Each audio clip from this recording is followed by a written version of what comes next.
Bonjour et bienvenue dans la rubrique Et toi, t'en penses quoi? J'accueille de nouveau aujourd'hui Aurélien Bloch, qui est à la fois passionné d'environnement, d'écologie, mais en même temps qui est conférencier sur les questions qui touchent à la spiritualité et qui naturellement a développé donc cette spécialisation autour des questions de la foi et de l'écologie.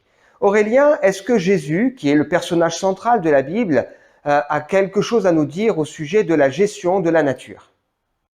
Oui, Jésus parle de la responsabilité de l'homme sur la terre. En fait, Jésus parle de sa maison, il parle de ses affaires, il se présente lui-même comme un roi qui part en voyage et qui un jour, lors de son retour, demandera à tous les hommes qu'il aura placés comme responsables de sa maison de rendre des comptes. Alors, la Bible nous présente Jésus comme le roi de la terre, un roi d'amour et de paix, qui désire le bien de toutes ses créatures, de toutes les créatures vivantes, donc l'homme y compris. Mais l'homme s'est révolté contre ce roi. Cependant, tous ceux qui choisissent Jésus pour roi sont appelés à prendre soin de la terre, à ne pas avoir un comportement violent, mais avoir un comportement fait de douceur, de paix. Il y a une courte histoire qui est rapportée dans 3 au moins des biographies de Jésus. On peut la lire à la fin de l'évangile de Matthieu, et ça nous dit en fait que les serviteurs devront rendre compte de la façon dont ils auront géré sa maison, le jour où il reviendra pour établir son règne de façon totale et définitive. Alors, les mauvais serviteurs, ceux qui auront battu les autres personnes qui habitaient la maison, seront punis. Ceux qui auront gaspillé, dilapidé les richesses du maître et qui se seront enivrés au lieu d'être vigilants et de vivre dans l'attente du retour du maître seront punis. C'est aussi ce que dit l'Apocalypse, quand elle affirme au chapitre 11, verset 18, « Le temps est venu de détruire ceux qui détruisent la terre ». Donc Jésus affirme qu'il est lui-même le propriétaire de la terre et il demande aux hommes de bien gérer cette terre. Merci Aurélien. On voit donc que les hommes sont responsables de la gestion de la nature, mais est-ce que Jésus nous a donné des éléments précis pour nous dire comment nous y prendre? Oui, Jésus a donné des consignes aux intendants de sa maison, la terre. Et il l'a fait à travers un texte qui est assez célèbre, c'est le texte des Béatitudes, qui a marqué notamment les grands prédicateurs de la non-violence que sont Gandhi et Martin Luther King.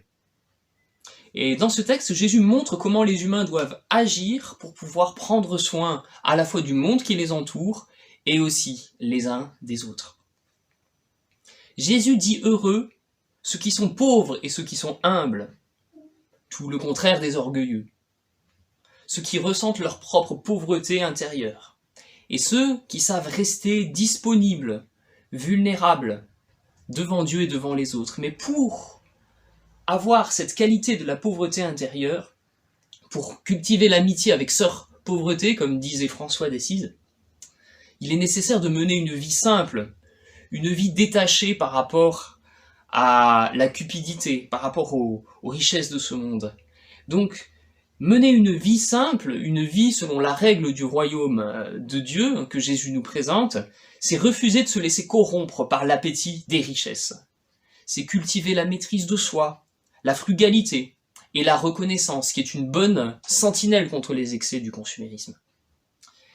Et cette attitude de pauvreté intérieure, de simplicité, va aussi marquer et se ressentir jusque dans l'usage des ressources de la terre. Être pauvre, selon Dieu, selon Jésus, c'est savoir trouver son contentement dans la présence de Dieu lui-même, au lieu de courir vers une foule de distractions et de plaisirs qui ne nous comblent pas, vers une foule de faux besoins qui ne nous remplissent pas, qui ne nous satisfont pas profondément. C'est ce que dit aussi ce verset de la sagesse biblique. Le contentement est un festin perpétuel pour le cœur. Alors une telle attitude, on le voit bien, c'est tout le contraire de l'avidité coupable qui détruit le monde. Jésus dit encore « heureux les doux », mais le mot « douceur » ne rend pas justice au mot grec « praus » qui signifie « docile ». À l'époque de Jésus, il y avait des gens qui voulaient s'emparer donc de la terre d'Israël, qui leur avait été volée par les Romains, par la violence. Mais Jésus va choquer ces gens-là en leur disant « ceux qui vont recevoir en héritage la terre, ce sont ceux qui sont doux, ceux qui sont dociles, c'est-à-dire ceux qui se laissent faire par les autres, et ceux qui se laissent faire par Dieu, qui laissent Dieu agir en eux. Une telle attitude implique nécessairement une différence dans notre rapport à la terre. Cette attitude-là est tout l'opposé de ce qu'on peut observer dans notre monde de prédateurs et de requins qui cherchent à arracher le morceau avec violence. Ces gens qui cherchent à s'imposer et n'ont aucune considération pour les autres. Celui qui est doux ne s'impose pas à la terre, il ne meurtrit pas le sein de la terre, mais il en prend soin avec douceur.